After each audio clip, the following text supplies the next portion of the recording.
কত আমাদের দেশে ইল্লিগালরা আছে তার কোনো প্রপার ডেটা নেই আমাদের কাছে। এটা কি করে হয়? আমাদের দেশ কোনো ধর্মশালা না। এবার এই নাম্বারটা গৃহমন্ত্রকের তরফ থেকে স্পষ্টভাবে বলা হচ্ছে না যে এদের মধ্যে কতগুলো যে স্লিপার সেল হয়ে আছে কে জানে।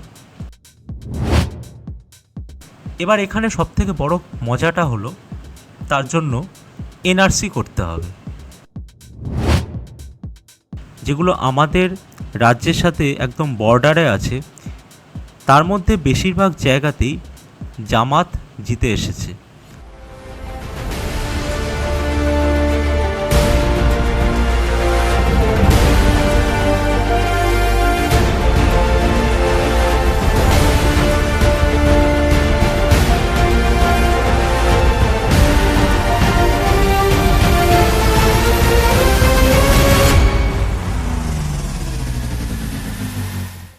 বন্ধুদের মধ্যে সবথেকে ভালো আড্ডা কখন হয় বলো তো?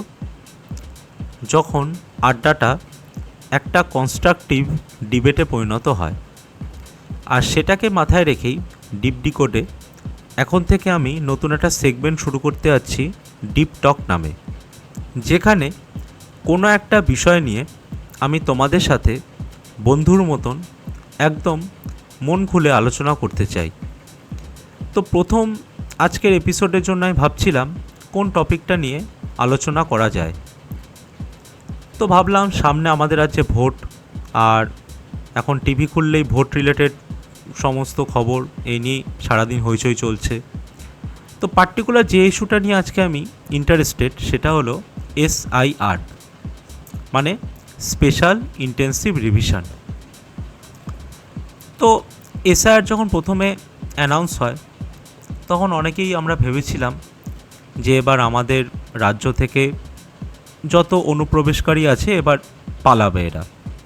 ভালো খবর, কে চায় যে এমনিতেই আমাদের রাজ্যে এত লোক, তার মধ্যে যদি আবার লাখ লাখ যত ইল্লিগাল ইমিগ্রেন্ট ঢুকে বসে থাকে তাহলে আমাদেরই লস। আর আমরা কেন চাইবো আমাদের রাজ্যে বা আমাদের রাজ্যকে, আমাদের গোটা দেশেই কেন এরকম ইল্লিগাল অনুপ্রবেশকারীরা বসে থাকবে? আর বিহারে আমরা শুনেছিলাম, বিহারে যখন ভোট হয়েছিল, ভোটের আগে ওখানে SIR হয়েছিল, সেখানে মনে হয় 64 না কত লাখ নাম বাদ গেছিল। তো আমাদের রাজ্যে এখনও অবধি যেটা শোনা যাচ্ছে হয়তো 68 লাখ নাম বাদ যেতে পারে। কিন্তু আমার মাথায় একটা প্রশ্ন কদিন ধরে ঘুরছে যে ভালো কথা, SIR-এ তো যত নামের ডুপ্লিকেসি আছে, মানে একজনের নামে যদি একাধিক ভোটার কার্ড ইস্যু থাকে, বা কেউ যদি অ্যাড্রেস চেঞ্জ করে, বা যারা মৃত ব্যক্তি যাদের নাম এখনও ভোটার লিস্ট থেকে বাদ যায়নি, তো সেগুলো তো বাদ চলে গেল। তো সেই সব বাদ দিয়েই মোটামুটি ধরো 64 বা 68, মানে নিয়ার অ্যাবাউট 70 লাখ আমাদের রাজ্য থেকে বাদ গেল। তাহলে অনুপ্রবেশকারী যারা আছে এদের নিয়ে কি হবে?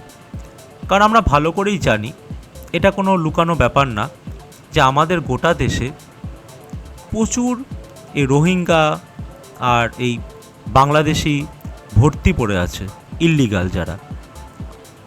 তো আমি এটা ভাবছিলাম যে কত আছে, এটা কোনো পার্টিকুলার ফিগার আছে, নাম্বার আছে? তাই আমি গুগলে সার্চ করলাম, আরও বিভিন্ন অনেক নিউজ আর্টিকেল পড়লাম, তো কোথাও কোনো পার্টিকুলার নাম্বার দেখতে পাচ্ছি না। তো তখন আমার চিন্তা হলো যে এক তো আমাদের দেশে এমনিতেই এত জনসংখ্যা, এত জনঘনত্ব, আর তার ওপর কত আমাদের দেশে ইল্লিগালরা আছে তার কোনো প্রপার ডেটা নেই আমাদের কাছে। এটা কি করে হয়? আর যখন সারা বিশ্বে আমরা দেখছি, বিশেষ করে ওয়েস্টে, ইংল্যান্ডে, জার্মানিতে, ফ্রান্সে, পোল্যান্ডে, মানে ওখানে ইল্লিগাল ইমিগ্রেশন নিয়ে লোকে প্রায় রাস্তায় নামছে, হইচই করছে, মানে ওখানে একটা বড় ইস্যু। অথচ ওদের দেশে এখনও অবধি কিন্তু আমাদের মতন এত যায়নি।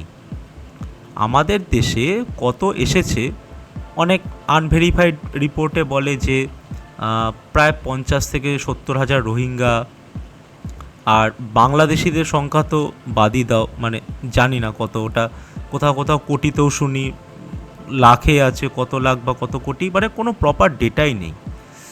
আর সেটা কিন্তু খুব চিন্তার কারণ। কারণ এই যে যারা ইল্লিগাল, এক তো এখানে এসে ভুয়ো আধার কার্ড বানিয়ে নিচ্ছে, আর আধার কার্ড বানিয়ে আমাদের গভর্নমেন্টের যত বেনিফিট তারা উপভোগ করছে। আমাদের দেশ কোনো ধর্মশালা না বাবা। যদি খোলাখুলি বলতে হয়, ধর্মের নামে দেশকে ভাগাভাগি করা হয়েছিল, তাই তো? আলাদা রাষ্ট্র তোরা নিয়েছিস, পাকিস্তান, বাংলাদেশ, যা চেয়েছিস তোরা পেয়েছিস, তাহলে ওখানেই থাক। আবার আমাদের দেশে এসে কেন ভিড় করছিস? এবার কিছুদিন আগে দেখলাম আমাদের প্রধানমন্ত্রী উনি একটা বক্তব্য রেখেছেন যে আমাদের দেশে ইলিগাল ইমিগ্রেশন একটা বড় সমস্যা, এটসেট্রা এটসেট্রা। তাহলে এবার কথাটা হলো, সেন্ট্রাল, আমরা সবাই জানি যে আমাদের দেশে যে রাজনৈতিক পরিকাঠামো, সেখানে কেন্দ্রের ক্ষমতা রাজ্যের থেকে বেশি। তাহলে সেন্ট্রাল গভর্নমেন্ট যদি ইল্লিগাল ইমিগ্রেশন নিয়ে এতটাই চিন্তিত থাকে, তাহলে আমাদের গোটা দেশে এখনও অবধি কোনো প্রপার, আমি বলছি না যে ইমপ্লিমেন্টেশনে প্রবলেম হবে, সেটা স্বাভাবিক, কারণ কত লক্ষ লক্ষ কোটি কোটি আছে এখনও অবধি। এবার তাদেরকে তাদের দেশে পাঠানো, তারা যে দেশ থেকে এসছে সেই দেশের সাথে কথা বলা, এগুলো একটা লম্বা প্রসেস। ঠিক আছে, মানছি, সেটা কোনো ব্যাপার না, টাইম লাগুক। বাট যেটা এই মুহূর্তে আমাদের একজন সাধারণ ভারতীয় নাগরিক হিসাবে জানার অধিকার, সেটা হলো যে আমার দেশে অ্যাকচুয়াল নাম্বারে বলো যে আমার দেশে কত অনুপ্রবেশকারী আছে, আমি নাম্বারটা জানতে চাই। এবার এই নাম্বারটা গৃহমন্ত্রকের তরফ থেকে স্পষ্টভাবে বলা হচ্ছে না। গৃহমন্ত্রক যেটা বলছে যে ইমিগ্রেশন অ্যান্ড ফরেনার্স অ্যাক্ট অনুসারে সেন্ট্রাল গভর্নমেন্ট প্রত্যেকটা রাজ্যকে, ভালো করে বুঝবে এই জায়গাটা, প্রত্যেকটা রাজ্যকে এই দায়িত্ব দিয়েছে যে সেখানে যাতে ডিটেনশন সেন্টার খোলা হয়। মানে প্রত্যেকটা রাজ্যে যত ইল্লিগাল ইমিগ্রেন্ট আছে তাদেরকে সেই রাজ্য সরকারের দায়িত্ব সেখানে ডিটেনশন সেন্টারে আটকে রাখার। এবার এখানে মজাটা বোঝো, সেন্ট্রাল গভর্নমেন্ট তার মানে কী করছে, যে রাজ্যের ওপর ছেড়ে দিচ্ছে যে প্রত্যেকটা রাজ্য সরকার যাতে এটা দেখে। এবার আমরা ভালো করেই জানি আমাদের গোটা দেশে এতগুলো রাজ্য আছে, আর সব রাজ্যে তো বিজেপি সরকার নেই। তাহলে যেখানে বিজেপি সরকার নেই, তো স্বাভাবিকভাবেই সেখানে একটা প্রবলেম তৈরি হবে এই আইনটাকে ইমপ্লিমেন্ট করার জন্য। কিন্তু রাজনীতি কি দেশেরও ওপরে? মানে সেন্ট্রাল গভর্নমেন্ট যদি চায় আমাদের দেশে অ্যাকচুয়ালি কত ইল্লিগাল ইমিগ্রেন্ট আছে তার নাম্বারটা তুলে ধরতে, তাহলে একটা প্রপার সার্ভে করে সেই নাম্বারটা আমাদের সামনে প্রকাশ করতে পারে। এবার এখানে সবথেকে বড় মজাটা হলো, তার জন্য এনআরসি করতে হবে। এবার এই এনআরসি মানে ন্যাশনাল রেজিস্টার অফ সিটিজেন, এইটা যদি ইমপ্লিমেন্ট করতে হয়, আর এটা নিয়ে অলরেডি 6-7 বছর আগে বিরাট বাওয়াল হয়ে গেছে দেশে এনআরসি নিয়ে। কারণ এই সরকারের একটা বড় প্রবলেম হচ্ছে, পাবলিকের সাথে ঠিকঠাক করে কমিউনিকেট করতে পারে না। তো যাই হোক, আমি এখন সেই প্রসঙ্গে যাচ্ছি না। তো যাই হোক, এই এনআরসি নিয়ে অলরেডি একটা দেশে বড় বিবাদ তৈরি হয়ে গেছিল। তো সরকার এখন এই এনআরসি, মানে সারা দেশে এনআরসি লাগু হবে, এটা নিয়ে কোনো কথা বলছে না, তার পরিবর্তে এসআইআর নিয়ে এসছে। আমাদের দেশে অ্যাকচুয়ালি কত ইল্লিগাল ইমিগ্রেন্ট আছে সেটা তখনই ভালো করে বোঝা যাবে যখন গোটা দেশে, আমি খোলাখুলি বলছি, এনআরসি লাগু হবে। এখনও অবধি তোমরা শুনলে অবাক হয়ে যাবে, আমাদের গোটা দেশে কটা রাজ্যে এনআরসি ইমপ্লিমেন্ট হয়েছে জানো? একটা, মাত্র একটা রাজ্যে আজ পর্যন্ত এনআরসি ইমপ্লিমেন্ট হয়েছে, সেটা হলো আসাম। একমাত্র আসাম একটা রাজ্য যেখানে প্রপার ডিটেনশন সেন্টার আছে এবং আসাম সরকার যারা ইল্লিগাল ইমিগ্রেন্ট তাদেরকে চিহ্নিত করে সেই ডিটেনশন সেন্টারে আটকে রাখছে। আর তার মধ্যে অফিসিয়াল ডেটা অনুযায়ী মোস্ট প্রবাবলি কয়েক লাখ হয়তো ইল্লিগাল ইমিগ্রেন্ট আসামে আছে, আমি ঠিক এক্স্যাক্ট নাম্বারটা ভুলে গেছি। যাই হোক, কয়েক লাখ আসামে ইল্লিগাল ইমিগ্রেন্ট আছে, আর তার মধ্যে মোটামুটি 450-500 তারা এখনও অবধি ডিপোর্ট করতে পেরেছে। এবার ডিপোর্টেশনটা আমি পরে আসছি, যেটা আমি আগেও বললাম যে ডিপোর্ট করতে যে দেশে ডিপোর্ট করবে সেই দেশে সরকারের সাথে অনেক ডিপ্লোম্যাটিক চ্যানেলে কথা বলতে হবে। তো ঠিক আছে, সেটাতে একটু সময় লাগতে পারে, কিন্তু প্রপার নাম্বার যদি আমরা না জানি তাহলে এটা একটা ভয়ের কারণ ভারতের দুই পাশেই যে দুটো দেশ আছে, বাংলাদেশ আর পাকিস্তান, এখানে কোনো রাজনৈতিক স্থিরতা নেই, পুরো অরাজকতা। রিসেন্টলি বাংলাদেশে ইলেকশন হয়েছে, দেখা যাক ওখানে সামনে কি হয়, বাট এতদিন তো ছিল না কোনো স্টেবিলিটি। আর হিস্টোরিক্যালি যদি আমরা দেখি, এই বাংলাদেশ আর পাকিস্তানে এদের ডোমেস্টিক পলিটিক্সে যখনই কোনো প্রবলেম হয়েছে, কোনো অস্থিরতা তৈরি হয়েছে, তার প্রভাব সবসময় ভারতে পড়ে। 71 যুদ্ধের সময় আমরা তাই দেখেছি। আর এখন যেটা সবথেকে বড় সমস্যা, এই যত অনুপ্রবেশকারী যেগুলো বসে আছে আমাদের দেশে, তার মধ্যে কতজন স্লিপার সেল হয়ে গেছে, মানে এই পাকিস্তানে যত টেরোরিস্ট গ্রুপ আছে তাদের হয়ে এখানে কাজ করছে, সেটা আমরা জানি না। তো ভয় এখন এটা সবথেকে বেশি এখানেই, যে এদের মধ্যে কতগুলো যে স্লিপার সেল হয়ে আছে কে জানে। আর বাংলা, মানে আমাদের পশ্চিমবঙ্গ, খুব সেন্সিটিভ রাজ্য, কারণ আমাদের বাংলাদেশের সাথে এত বড় একটা বর্ডার আছে।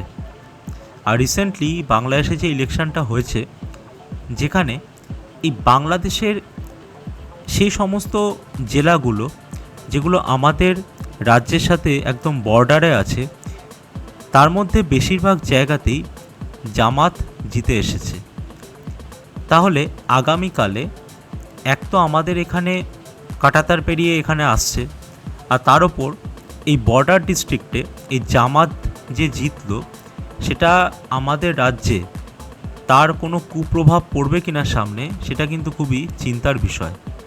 তাই সেন্ট্রাল গভর্নমেন্টকে আমাদের যত বর্ডার রাজ্য আছে সব জায়গায় এই ইল্লিগাল ইমিগ্রেশনের ইস্যুকে আরও শক্ত হাতে ইমপ্লিমেন্ট করার দায়িত্ব নিতে হবে। পলিটিক্সের জায়গায় থাকুক, পলিটিক্স সারা বছর করা যাবে, করার অনেক টাইম আছে, বাট এখন যা সময়, যা পরিস্থিতি দাঁড়াচ্ছে, আর ওইদিকে পাকিস্তানে ইনস্টেবিলিটি বাড়ছে দিন দিন, এই বিষয়ে অলরেডি আমি কয়েকটা ভিডিও বানিয়েছি। আর এর মধ্যে ইমরান খানকে নিয়ে যা হচ্ছে সেটা নিয়েও একটা ভিডিও আমি আনছি সামনে। তো যাই হোক, পাকিস্তানে যা ইনস্টেবিলিটি বাড়ছে, তো সেখানে অলরেডি ভারতের ওপর তার কিন্তু একটা এফেক্ট পড়ার খুব সম্ভাবনা তৈরি হচ্ছে। তো সেজন্যই সেন্ট্রাল গভর্নমেন্ট ওই রাজ্যের ওপর দিয়ে দিয়েছি দায়িত্ব, রাজ্য দেখে নেবে ওই বললে হবে না। সেন্ট্রাল গভর্নমেন্টকে আরও কড়া হাতে এই বিষয়টাকে ট্যাকেল করতে হবে, কারণ ইন্টারনাল সিকিউরিটি, দেশের সিকিউরিটি, আর আমরা যারা দেশবাসী তাদের সিকিউরিটি সবার আগে। তারপর পলিটিক্সের মতন করো, কেউ না করছে না। যাই হোক, আজকে এই নোটেই ভিডিওটা শেষ করলাম। তোমরা কমেন্ট বক্সে অবশ্যই তোমাদের মতামতটা জানিও, তাহলে আমিও বুঝতে পারবো যে এই বিষয়টা নিয়ে তোমাদের কি ধারণা। তাই অবশ্যই তোমরা কমেন্ট বক্সে নিজেদের ভিউটা রেখো। দেখা হবে আবার নেক্সট ভিডিওতে। Until then, be safe and জয় হিন্দ।